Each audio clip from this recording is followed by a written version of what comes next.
Hi everyone, it's Rob Halford, your metal god here, checking in from quarantine. I hope you're all safe and sound.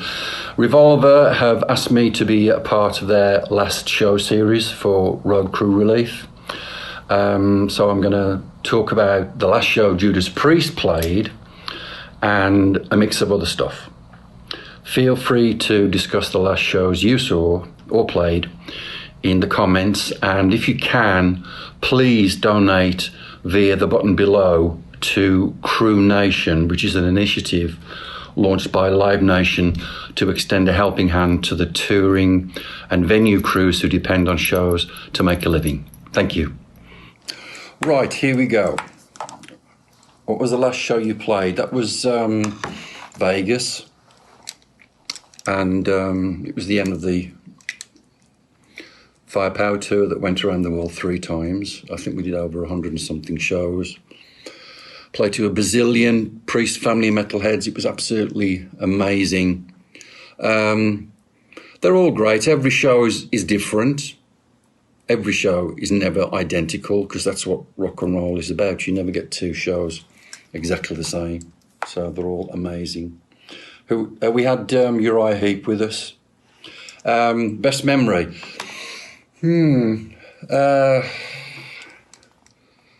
It's just a mixture of relief that you're coming to the end of something that was a really massive endeavour that involved so many people in so many ways, making the shows work night after night. Primarily the crews, of course, that put these shows together, and we'll talk a little bit more about the crews shortly. But yeah, you know, it's just a feeling of accomplishment. I mean, Priest, as we launch into our 50th anniversary, all these things are going through your mind, you know, all of the shows and the tours you've played for such a long time, and you're still getting the blast out of it. You're still having the best times ever.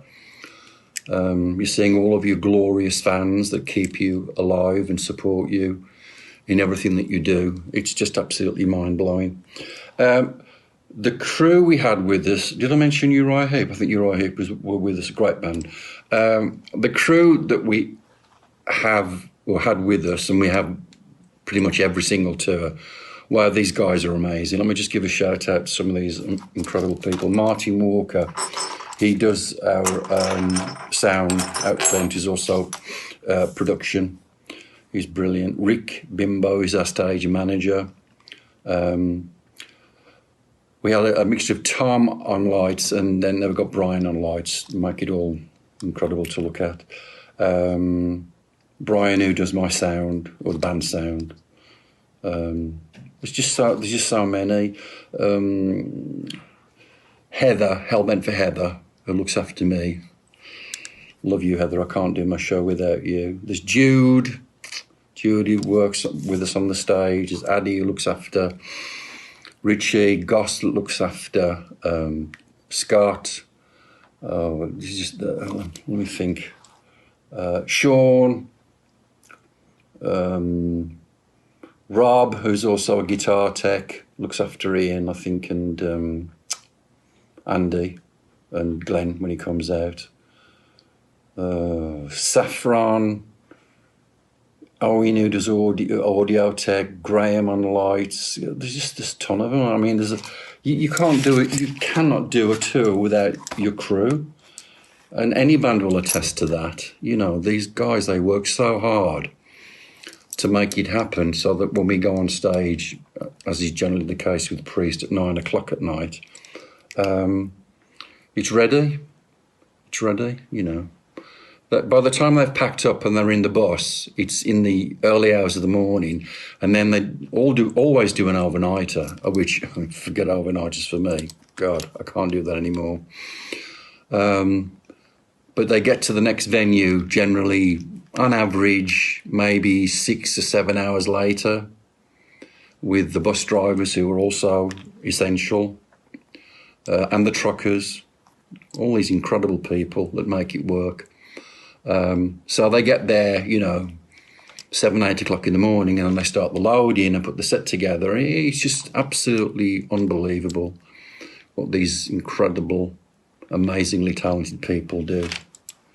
Can't beat the crew. And look at all this, some of the crew from these bands that I see and have been friends with: Slayer, Lamb of God, Behemoth, Maiden, Ozzy, of course. Just a ton of them. I get all these incredible Tool, Metallica, The Who. I save all my laminates. All of these great bands, all bands, but all different levels. We can't do our show without the crew. The set list is always evolving with Priest. It's never the same, you know. The core of it is the same. You demand living after midnight and breaking the law, which is what you'll always get. Every show is great. I really dug doing Nostradamus on the last leg. Here's a cool one. What was the last show you went to as a fan? I managed to go and see Metallica play in Glendale in Arizona. That was a blast. I've known those guys forever. I went with my other half, Thomas, and a good friend of ours who's a police lieutenant, James. It was great to see the band because, you know, if you, by the grace of God and good luck and fortune and hard work and slugging at it, you get to all these different levels, and Metallica went about as far as you can and still are at. Their shows are gigantic if you've seen them. They're big production. And it must be a nightmare for them like it is for us to try and pick a set list, you know. But their set list was a combination of the ones, again, that we want to hear, plus the new stuff that you do. It was a great show. And the set list, of course, would be the obvious ones that we'd all want to hear. Let's see. This is fun. It's kind of morbid, but it's fun. If you could bring back somebody from up there to return to here, what would the band be? You know, I've lost so many friends. We've all lost so many friends, haven't we, in the music business, music world over the years. Here's a band off the top of my head. I'd have Ronnie on vocals, maybe along with Bon Scott. And how about Jill Huntress from Huntress? Love you, Jill. Cozy Powell on drums. Lemmy on bass, of course. And Steve, you know Steve from Def Leppard. He was a great guitar player, really, really solid rock, bluesy player. That would be a band to remember, wouldn't it? It'd be incredible. So let's see here. Well, you know, yeah, we were planning to get this tour running, weren't we? Like so many bands, with festivals lined up and our own shows to do. It's all been put on hold. We'll get to them eventually. I don't know what shape or form they're going to take. I mean, God, how are we going to rethink this? We need that vaccine, don't we?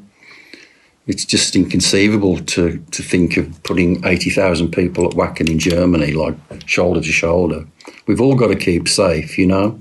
Life is a precious, precious gift, not just for ourselves, but for each other, especially in what we call our heavy metal community. So we're just, you know, as far as Priest is going, we're looking at everything for 2021.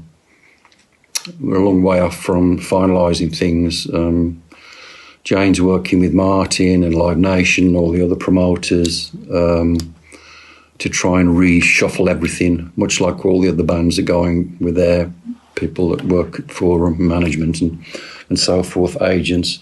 So, yeah, it's going to be a great show. It's going to be an amazing show. We've been working on the production for over a year or more, putting together this incredible show for our Priest family and for anybody that wants to come and check out the Priest on the 50th anniversary. you know, it doesn't matter. I've said this again a million times. It doesn't matter how many lights you've got, or how many whiz bangs, smoke bombs, lasers, whatever. Those are all cool, integral parts of a show to extend various elements of what you do.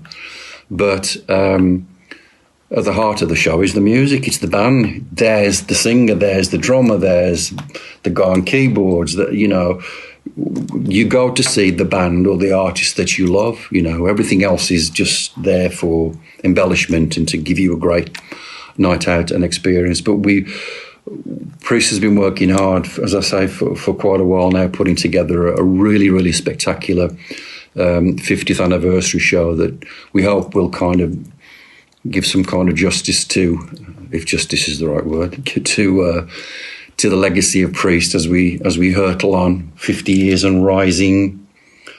I've been watching Richie doing a lot of live streams on his guitar. He's great to watch, especially when he's just free forming, riffing, making things up, and then taking in requests from the fans. It's a bit difficult for me to do that as far as belting out Painkiller into this thing a cappella. Who knows? I might do that.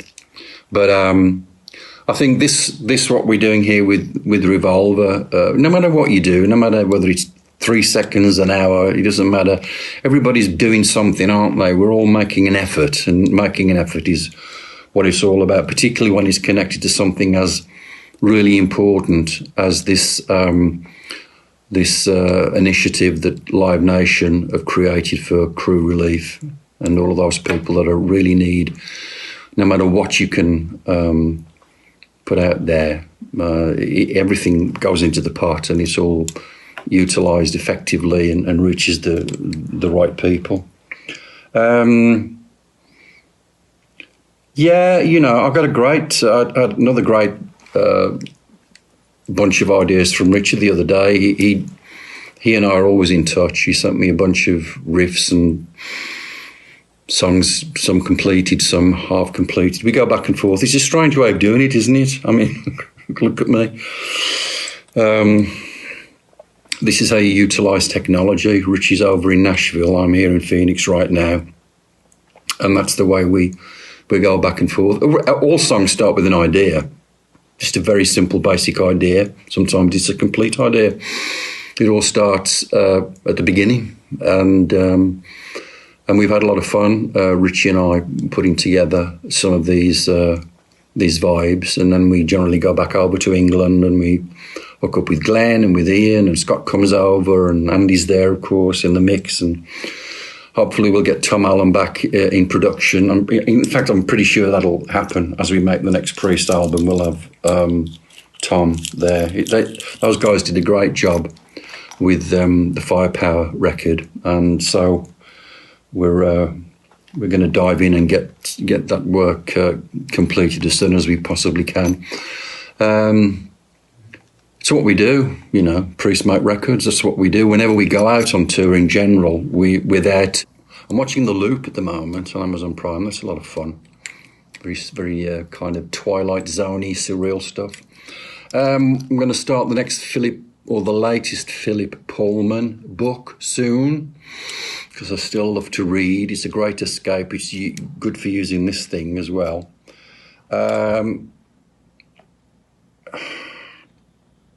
I'm trying to keep the lungs working. As a singer, your lungs are your life. That's a T-shirt, isn't it? Don't you dare make a T-shirt with "My lungs are my life" or "Your lungs are your life," because I've trademarked that right now. My lungs are my life.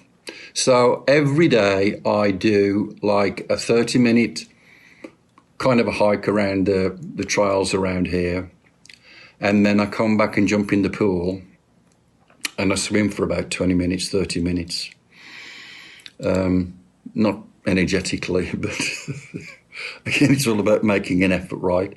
So yeah, I do the pool and the walking every single day, so I get at least 40 minutes or so of cardio for the ticker. for the old metal heart that's still beating strongly. Thank you, Jesus. And that's important for singers. It's important for anybody, you know. Get off the couch, go for a walk. It's the greatest thing you can do for yourself. Good for the soul and the spirit. And staying as healthy as you possibly can. I know it's difficult for some people for whatever reason, but if you can make your legs work and or swing your arms about, lift some weights, or a mug of tea. I think that's about it, isn't it? Is it? Let me see. Well, we've talked about this. Band crews as well as musical artists are really suffering right now. Tell us a little about your personal tech and your band's crew. All of our crew are on hiatus. It's just you can't go anywhere. They can't do anything. They can't go off and find a gig because it's stopped, man. I was reading about Las Vegas today, and looking at the streets, Vegas is deserted, like most major cities and towns around the world. I mean, when we're at home watching our local news, right, and then we see clips coming in from all around the world. This is just horrendous, this pandemic. It's absolutely horrendous. And it's heartbreaking to see the loss of life that's taken place. It really is just awful, and again, it's hitting people that have pre-existing conditions. But I mean, you find healthy people are succumbing to this horrible COVID-19 as well. So you've got to stay safe. Please stay safe. Don't go out unless you absolutely have to. This has gone on so long now that, I think I'm old enough to have a bit of wisdom, and I expected what's happening to happen now. People are starting to get really antsy, and they want to get out of the house. They want to do stuff, especially now the better weather's here. It's just so frustrating, isn't it? You want to get out. Like I just said, I'll do my walks. I mean, it's pretty quiet around here, so I'm lucky in the respect that I don't really get that much. I mean, if I do see my friends, we're like, hey, what's up? 20 feet away. So you please stay healthy. It's just not worth risking your life for, is it? Because that's what it is. It's a gamble. It's a gamble. Okay, end of speech. Thank you, Revolver, for putting this idea together. Thank you, Live Nation, for this initiative to reach out and help the crews and everybody else in the entertainment business. Stay safe. Wash your fucking hands. I love you. Peace out.